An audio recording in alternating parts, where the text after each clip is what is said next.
আগামী 23 আগস্ট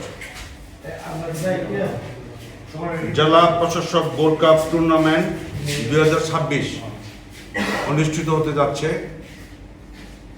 সেই gold cup tournament অনুষ্ঠান করার জন্য ইতিমধ্যে জামালপুর ক্রীড়া সংস্থার মাধ্যমে সকল প্রস্তুতি সম্পন্ন করা হয়েছে এবং এই টুর্নামেন্টকে এগিয়ে নিয়ে যাওয়ার জন্য বিভিন্ন উপকমিটিও গঠন করা হয়েছে। উদ্বোধনী খেলায় অংশগ্রহণ করবেন জামালপুর সদর উপজেলা বনাম মাদারগঞ্জ উপজেলা।